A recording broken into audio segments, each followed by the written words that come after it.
그리스도의 풍성하신 은혜와 사랑이 늘 함께 하시기를 바랍니다. 오늘 이 아침에는 마태복음 제23장 13절로 24절까지의 말씀, 생명의 삶 큐티 3월 16일자 말씀입니다. 23장 13절입니다. 화 있을진저 외식하는 서기관들과 바리새인들이여, 너희는 천국 문을 사람들 앞에서 닫고 너희도 들어가지 않고 들어가려 하는 자도 들어가지 못하게 하는도다. 화 있을진저 외식하는 서기관들과 바리새인들이여, 너희는 교인 한 사람을 얻기 위하여 바다와 육지를 두루다니다가 생기면 너희보다 배나 더 지옥 자식이 되게 하는도다. 13절로부터 15절까지 말씀을 보면은 반복되는 단어가 나옵니다. 외식하는 서기관들과 바리새인들이여, 너희에게 화가 있다, 이렇게 말씀하시죠. 이건 주님의 강한 분노를 지금 말씀하고 있는 것입니다.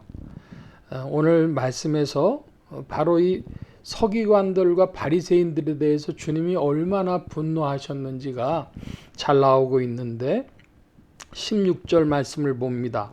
화 있을진저 눈먼 인도자여, 너희가 말하되 누구든지 성전으로 맹세하면 아무 일이 없거니와 성전에 금으로 맹세하면 지킬지라 하는도다. 어리석은 맹인들이여, 어느 것이 크냐, 그 금이냐, 그 금을 거룩하게 하는 성전이냐. 너희가 또 이르되 누구든지 제단으로 맹세하면 아무 일이 없거니와 그 위에 있는 예물로 맹세하면 지킬지라 하는도다. 16절에는 눈먼 인도자, 그 다음에 17절에는 어리석은 맹인들, 그러면서 이 바리새인과 서기관들이 보지 못하는 자들이라고 하는, 맹인이라고 하는 것을, 눈먼 자들이라고 하는 것을 주님이 말씀하고 계십니다. 계속해서 봅니다. 19절입니다. 맹인들이여, 어느 것이 크냐, 그 예물이냐, 그 예물을 거룩하게 하는 제단이냐.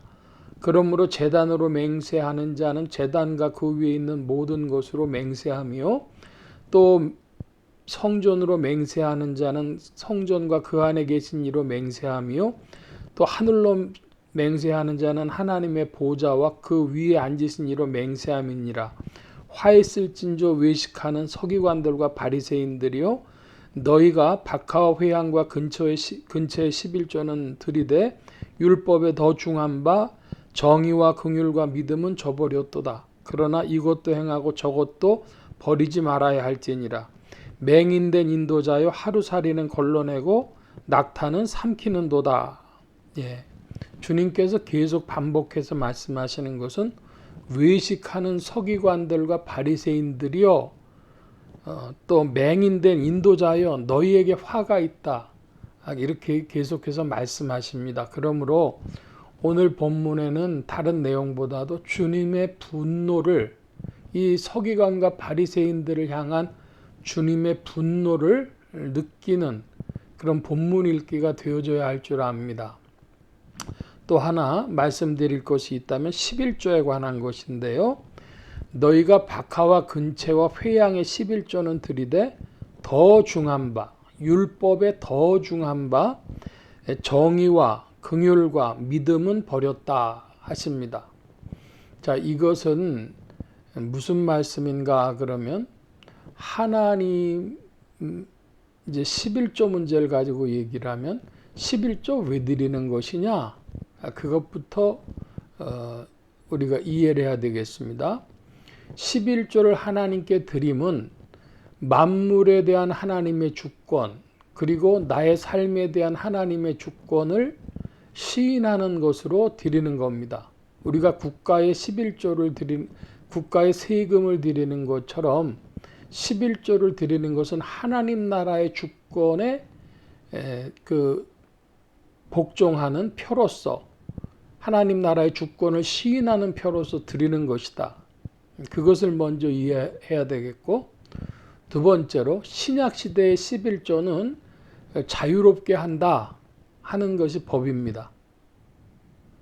교회 목사님들이 이 부분에서 아주 그 11조를 굉장히 강조하시니까 그런데 원칙을 먼저 하고 말씀을 드리고 목회적인 내용을 말씀드립니다.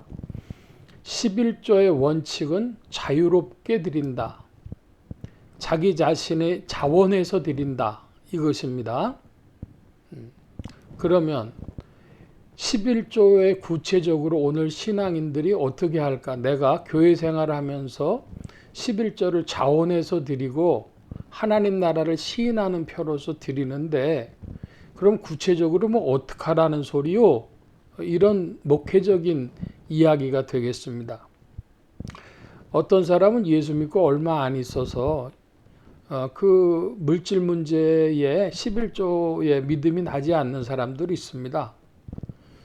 또 어떤 이들은 시간이 지나면서 이제 믿음은 생겼는데 자기 혼자 결정 못하는 수도 있습니다. 부인이 남편은 예수를 안 믿어요. 반대를 하는데 11조 드리면 생활에 중요한 부분이 받쳐지는 거니까 이게 장부장 안 맞는다 이겁니다. 속여서 남편을 속이고 드려야 되느냐 이런 문제도 나와요. 다 이제 11조 드리기로 부부가 예수 믿고 드려요. 그런데 드릴 때 예를 들어 장사를 합니다. 장사를 하면 월 매출로 드려야 되느냐 순이익으로 드려야 되느냐 그런 문제가 발생합니다.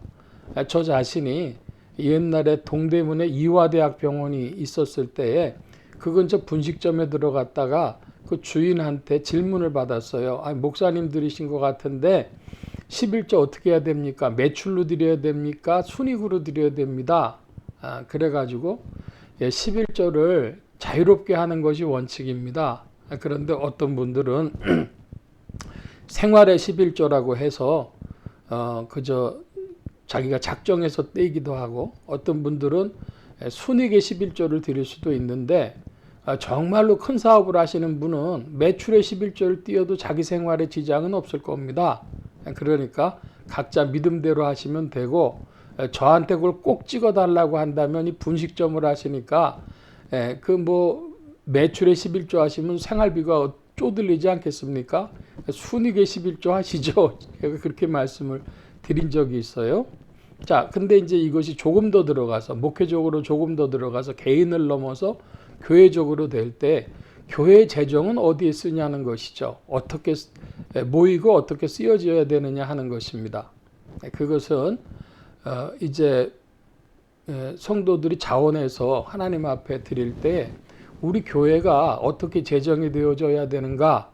그러면 첫째로 뭐 예를 들어서 작은 교회 같은데 교회의 그 공간을 확보하기 위해서 월세를 내기도 하겠죠. 그래서 어떤 땐 빌려가지고 은행 이자를 내기도 하겠죠.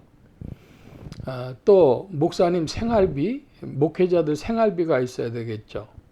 최소한 그것이 교회의 전제인데 그 다음에는 선교비, 구제비들이 나가야 되겠죠. 그러면 내가 이제 얼마만큼 모이는 교회 교인인데 나는 이만큼 감당하면 되겠다 하는 생각도 나올 겁니다. 자, 그런데 거기서 한 걸음 더 들어가면 무슨 문제가 나오냐 그러면 나는 열심히 11조하고 성도들도 다 그러는데 교회가 돈을 목회자들이 돈을 담임 목사가 돈을 허투루 쓰는 것 같다. 그러면 굉장히 섭섭해집니다. 그래서 내가 드린 11조를 고향교회에 드릴까 뭐 이렇게 고민하는 사람도 있고 한데 자기 집에 자기가 양식을 먹는 곳에 드려야 되니까 자기 신앙생활하는 곳에 11조 드리는 게 맞죠. 그리고 교회 얘기를 해서 고향 동네 보내주면 될 텐데 그런 과정이 다 쉽지 않을 겁니다. 다시 원칙으로 돌아가서 두세 가지 생각해야 될 것은 가장 큰 원칙은 신약시대에선 자원이다. 그리고 두 번째로는 우리 교회가 돌아갈 수 있기 위해서 내가 어떻게 섬겨야 되겠느냐 그 생각을 가지고 하면 될 것입니다. 11조는 신약법이니까 안 드려도 된다. 그건 굉장히 무책임한 발언이고 11조를 꼭 드려야 된다. 그건 율법주의적으로 빠질 가능성이 있습니다. 각자의 형편과 교회 형편에 따라서 드린다. 깊이 생각해 보시기 바랍니다. 오늘 말씀 여기까지 봅니다. 기도합니다. 만복의 근원 되신 주님 함께하여 주셔서 그리스도 예수 안에서 진리의 빛을 보게 하시고 주님의 분노를 알게 하시고 주님이 말씀하시는 그 뜻을 알아 하나님 나라를 섬기며 봉사하는 자들이 되어지도록 지혜를 더하시고 지도하시고 인도하여 주옵소서. 주께서 함께 하심을 구하며 의지하올 때에 예수 그리스도의 이름으로 기도하옵나이다. 아멘.